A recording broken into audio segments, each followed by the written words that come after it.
Hello folks, welcome to my channel. Today we are going to talk about the best settings for the DJI Osmo Pocket 3 that I have found to be useful for my use case scenario, and I decided to share it with you so that you will see if that will be useful for you too. So first thing first, what I have is it's not really a feature but more as a hardware function, and that is ND filter plus a polarizer. So what is the ND filters? If you don't really know what they are, ND filters are basically just sunglasses for your camera, right? And the polarizer is basically a filter that will help you out, kind of bringing out the colors out of the sky a little bit more, or bring reflections from windows basically away, so that you can see the person who is behind the window. So commonly people will be filming from outside of cars or houses, and more often you will need polarizers, because if not, you have reflections, right? So all the pictures that you see of people taking pictures or videos of from outside of people or things that they are inside a mirror, most probably they have been using polarizers, because that's what polarizers do. How I will usually use the polarizer is basically by just framing my scene.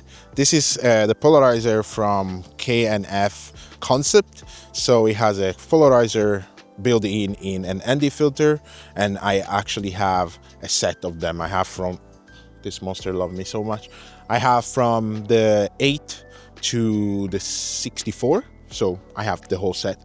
And how I will usually set the polarizer is that, like in this moment, right, I am in frame, I can see clearly how everything is, so I will actually just go a little bit up so I can see the sky, and then I will rotate, because it's rotatable. The polarizer is rotatable, so as you see, as I'm rotating the polarizer and you look at the sky, you see that the sky brightening up and it becomes a little bit darker. So obviously you can rotate to your own liking, but I usually tend to like to save the texture from the sky and stuff, so I believe this is actually pretty good.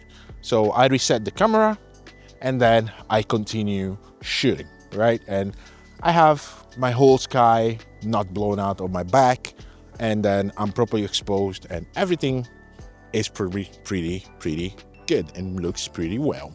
And yeah, so why would you use an ND filter, right? Because this camera is literally designed for you to not have anything like ND filters and stuff. Kind of, right? So this camera will max out at 8,000 shutter speed, 8,000 of shutter speed. And what is a shutter speed? Basically, it's a bit complicated to explain, but it has to do basically with motion blur. So this, when you basically do this in front of a camera, motion blur is like how much closer your eye is going to see the motion of the object as you see it with your eyes. If you do something like this, you see your fingers, but there is some kind of motion in between, some kind of like shadow that follows the movement of your hand. So shutter speed is basically created to emulate how fast your eye can read an image, right? So just imagine basically that when you are taking a video, the video is taken basically a group of a certain amount of pictures, and then grouping them together to kind of have then, as you are viewing a sequence of pictures in movement, right?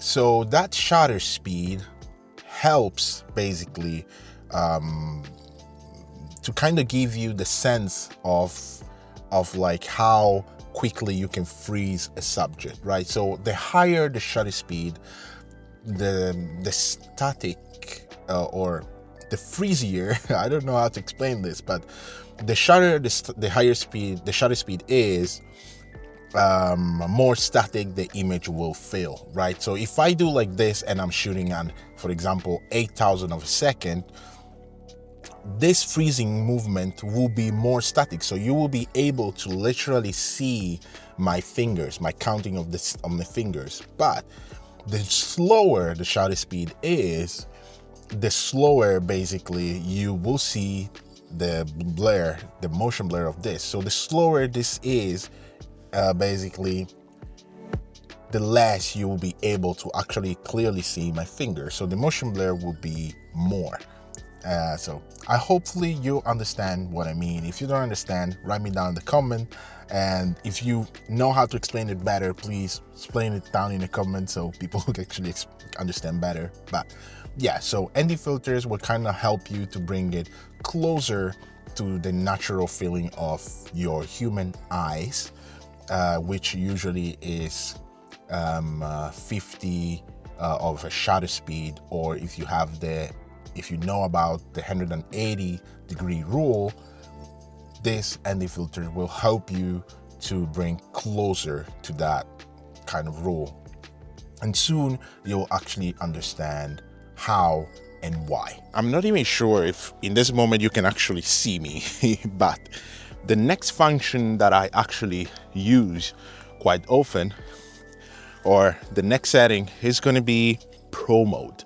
But with the Pro mode, I don't switch it to D-Log-M because I just don't really like how the D-Log-M works. It's kind of a little bit finicky in the sense that the exposure way that D-Log-M use is kind of that you have to somehow decide between highlights and, you know, exposing the person.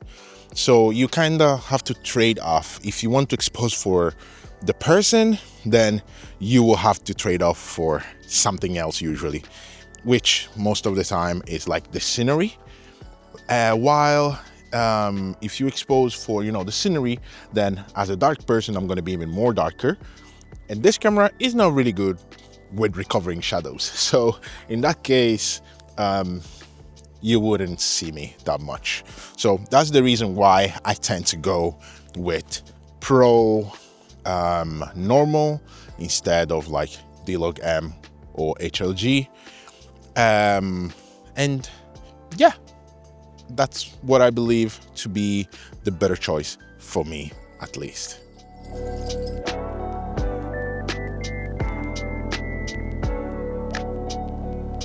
So the next function is the exposure function, right? So how do I set up the exposure? So I like to expose my exposure to -1 EV, because the sensor of this camera, I think, to kind of fight the fact that it doesn't really have a good shadow recovery, kind of compensate on a little bit brighter. So with -1, you kind of fight that over brightening of the image that it kind of has, and it works pretty good for me. And ISO, because in the same kind of bracket or in the same toggle, you will find the ISO, and I usually leave it to automatic, not manual. I shoot in manual mostly if I'm shooting with the D-Log-M function, but if not, I leave it fully automatic, and I usually set it to between 50 and 800. And I found that 800 is actually still pretty good.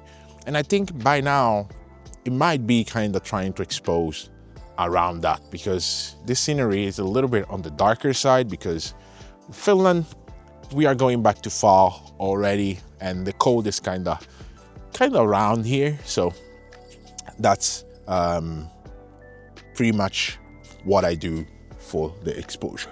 Now is the turn of white balance. What do I usually do with the white balance? So usually there is the manual and the automatic function, but what I will do usually is, or probably what many of us videographers do, is to actually just toggle the automatic toggle of the white balance so that the sensor and everything kind of reads and fixes the white balance based on the scenery and based on you and everything. And then after that, you just toggle manual so you have it stable. So you don't have it so that when you are, changing scenery or changing environment, it will like change the white balance with you. You don't want that. So that's what usually I do as a way to kind of have a continuous white balance all spread out in my video. What the heck is this monster? Look at this monster that just landed up on my hand. Okay, monster. Ciao, ciao.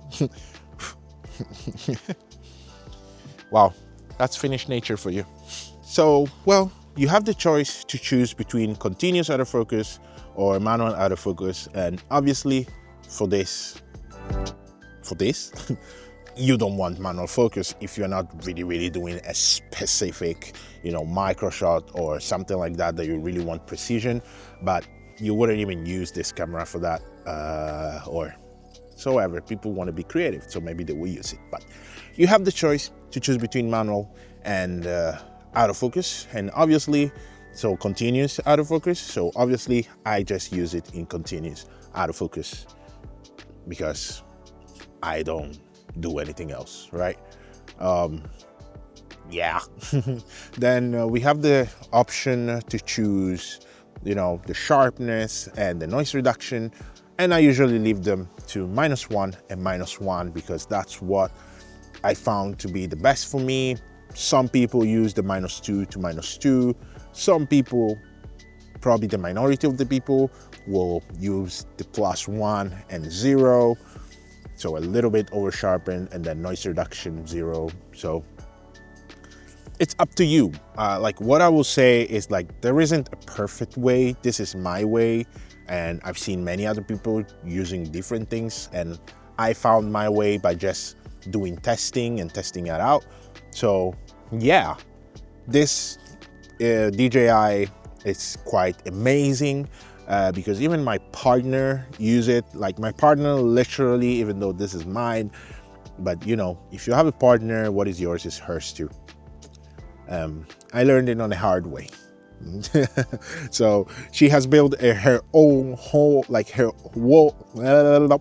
She has built her wall. She has built her full channel, like the whole channel, by just using the DJI Osmo Pocket 3. And she does mostly fitness and some mom videos and stuff. So yeah, like it's quite an amazing device that DJI has put out there, and those are kind of the settings that I use. If you would like to maybe write down below like what are the settings that you use, some tips and tricks that you want to share for everyone to see and for everyone to try out, do it. I would like to know like how you actually get to use your Osmo Pocket 3, because you own it and you probably use it differently from how I use it. So I would like to hear more from you.